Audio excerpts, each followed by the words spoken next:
една рисунка, която е тя е известна рисунка, един войник, български стар български войник, сече един византийски войник. И е хванал ръката му в ключ. И с меча го сече, той не може да мръдне. Ключът е явен. Това показва, че българските войни са познавали ключовете и си ги използвали, защото он иначе може да мръдне, да избяга и той да отсече въздуха, вместо да му отсече главата. Той го държи ключ, он не може да мръдне. Сигурна работа. Оттам нататък нищо не е останало. Нищо не е останало, защото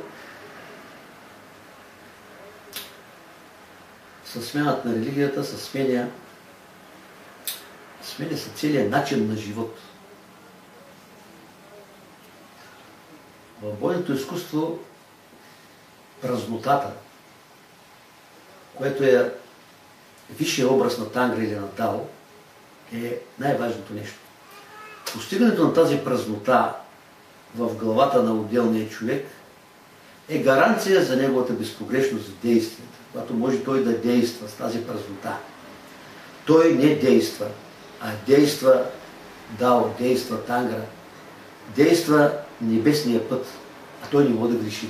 Затова неговите действия са винаги успешни, абсолютно точни, навременни и както трябва да бъде всичко. Когато помислиш, някаква мисъл ти влезе в главата, мине ти като светкавица, празнотата се губи, тази чистота се губи и ти веднага сгрешаваш. Значи грешиш. В момента вече си в грешка. Това е причината, един от двамата, примерно казано, които са на бойното поле, да загуби. Или въобще да загубиш битката, сражението или там, каквото ще е в боя. А се подменя тази цялата работа.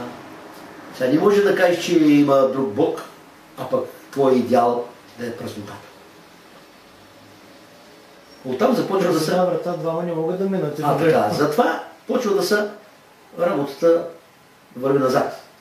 Цялата армия се е тренирала и се е подготвила по един начин. Сега вече начинът става друг.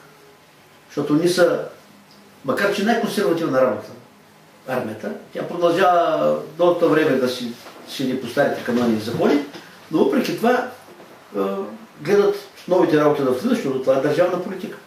И постепенно тия старите неща се изтриват.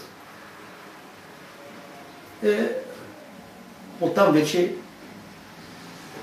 старото бойно изкуство, което е било, никой не го знае какво е било. Значи казват само, че Албрехт Дюрер е българин, макар че се води, че е германец. Защото изведнъж отняма и как, откъде ти знаеш, 15 век, той прави една серия от такива ескизи, точно на хватки от бойно изкуство, с оръжие, без оръжие и така нататък. Той няма откъде да ги знае тези работи, защото тогава в Европа тези работи са били абсолютно непознати. Той ги знае от някъде другаде. 15 век България вече е била под турско. Да.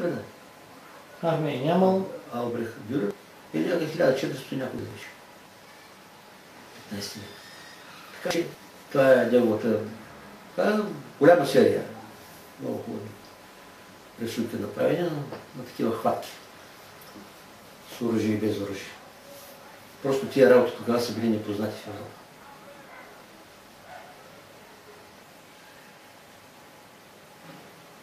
Така е. Като говорим за бойното изкуство, аз казвам, че в българско, защото аз ето съм го направил. Това съм българин, от никой не съм взимал нищо. Никой не ми е показал. Да ми показва някакви стари техники, хватки или някакви други работи, принципи и такова. Всичко трябваше сам да открие, само да се сети за какво става въпрос. Ние сме говорили. Той го знае за какво става въпрос. Така че те са общо валидни неща. Във всеки един аспект на живота може да се приложи тази теория със съответните особености, разбира се. И ако го направиш да го приложиш, ти ще бъдеш абсолютно сигурен, че това, което си го направила, е вярно. И тя ще бъде вярна, докато има слънце нашата система и земя, на която има двама души.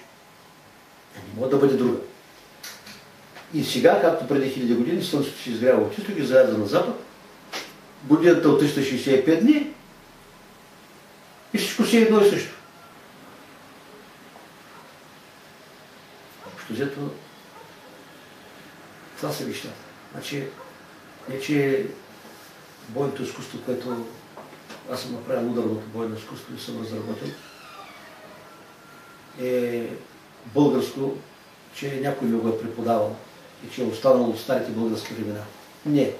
Българско, защото аз съм го направил, аз съм българин и съм вземал от философията българската за основа.